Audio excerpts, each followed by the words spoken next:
Thank you, John, and thank you, League of Humane Voters. Thank you, especially District 33 members of the League. I appreciate your giving me a minute here to talk to you about this race, which I think is just extraordinarily important. I know we got time constraints, so I'll try and just summarize. Oh, perfect. I'm told I've got to, as long as I keep it under an hour and a half, I'm fine. So thank you, John. I think we can do that. First, on the issues that the League directly, addresses, and that your activism is pushing forward. And I commend you for being activists. I spend a lot of my time trying to get people involved in politics. I represent a district that includes Williamsburg and Greenpoint, tons of young people, tons of people who I know care deeply about politics and their community, but don't vote and don't get out and try to influence politics. I really take my hat off to you for trying to influence your government. It is your government, and you're right to be here, and so thank you for doing that.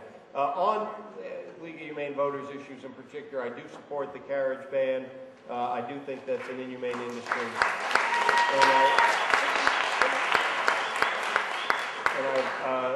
I am, as John says, the only one of the 4 people running for controller to have that position. I support much of the agenda. I'm sure we don't agree on every single thing, but I do support the thrust of the LHV agenda, and I commend you again for pushing it forward. On the rest of the agenda, and I'm sure that all of you care as much as you care about humane voters issues. You're also, I'm guessing, pretty progressive folks who care about having the city government push forward a broadly progressive agenda. At least I hope you are, because that's who I am, and that's what I care about, and that's what I've done with my time in the city council on issues, and on animal issues, not only the carriage ban, but I have used my, I do have a time limit. I've used my time in the council to, for example, make a park in my district a dog run that was kind of an unofficial, now is official dog run, Hillside Park, and put in a water trough there so that dogs can have water during the summertime. I think that's pretty important. I stood up when there was a crazy, lawsuit that was going to threaten off-leash hours in parks. I opposed that. I put in a resolution. I worked with the Prospect Park Alliance to make sure we protected off-leash hours in Prospect Park, of enormous value to pet owners, not just in my district, but throughout Brooklyn, probably throughout the city. People come to Prospect Park.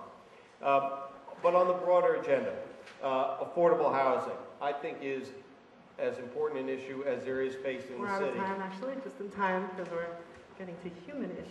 Wow.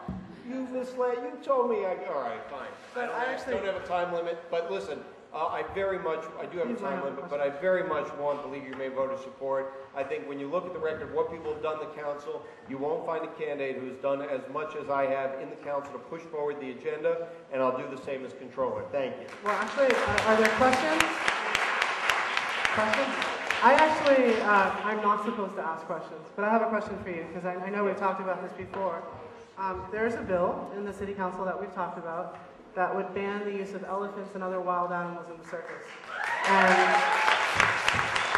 I know elephants, when they're here, they're kept at Madison Square Garden. They travel around the country 50 weeks out of the year.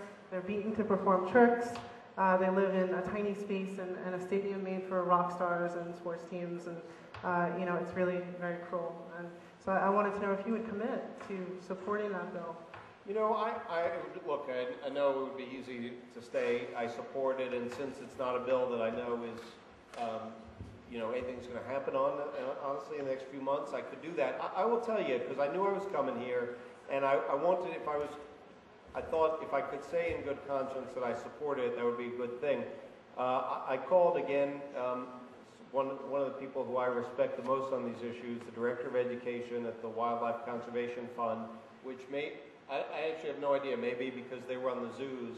I don't know what you think of that here. Well, just to say, the Bronx Zoo is phasing out their elephant exhibit because they can't accommodate for their social. I know they are, and I asked him, what do you think of this bill? He said, on balance, I oppose the bill, and I don't support it because the education value, he believes, and you know, you could disagree, but this is their position, is outweighs the concern, even though they are phasing out elephants. I showed you on my BlackBerry, and you know, I'm not somebody who will kind of take any position to get support. I got to do what I believe is right. On the carriage horse, I'm convinced.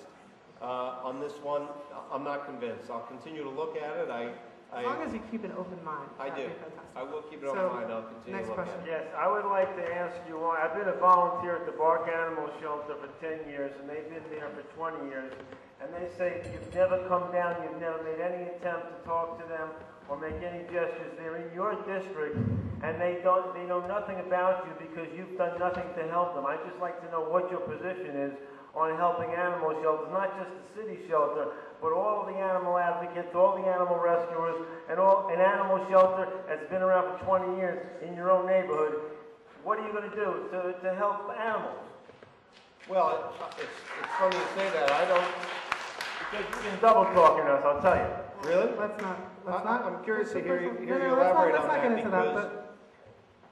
well, because here's our policy. We don't just wait in my office for people to come and ask for support or help, even though it's in truth that's how we spend most of our time, because people call the office and they have everywhere from constituent issues to broader neighborhood things to requests for financial support for organizations.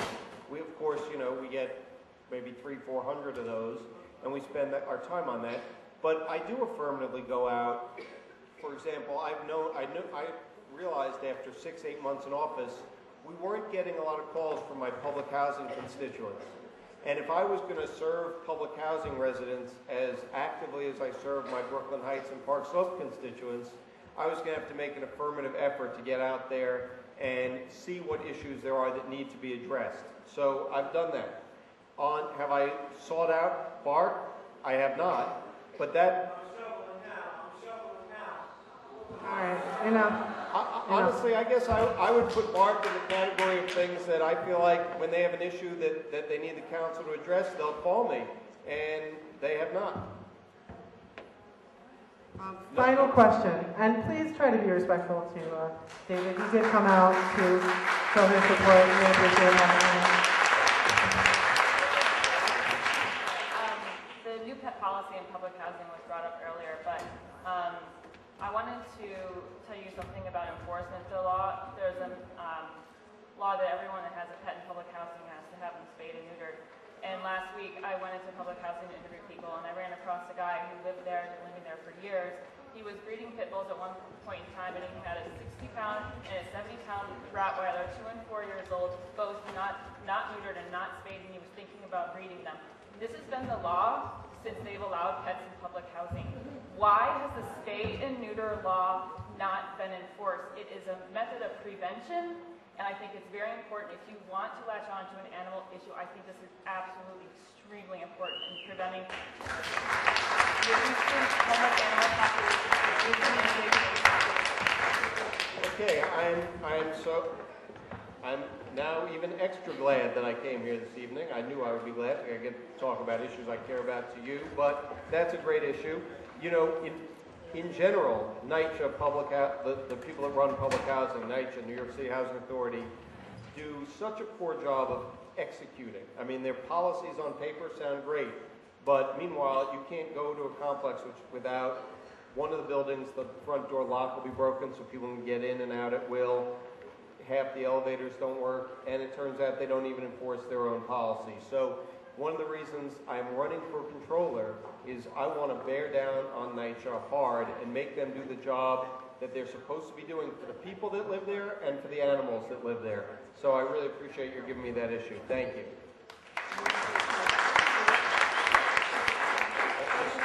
This mean I have to leave?